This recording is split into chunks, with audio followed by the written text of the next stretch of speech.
برطانیہ نے اپنے شہریوں کو پاکستان میں سفر کے لیے نئی ٹریول ایڈوائزری جاری کر دی۔ جویا نیوز نیٹ ورک پلس کو برطانوی میڈیا سے حاصل ہونے والی نیوز کے مطابق برطانوی حکومت نے اپنے شہریوں کو پاک افغان سرحد، خیبر پختونخوا کے شہروں اور بلوچستان کے بیشتر اضلاع میں سفر نہ کرنے، اس کے علاوہ آزاد جموں و کشمیر میں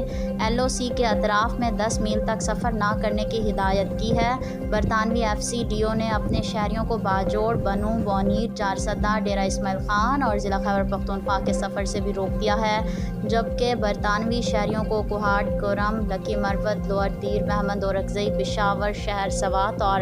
ٹانک کا سفر نہ کرنے کی بھی ہدایت کی ہے۔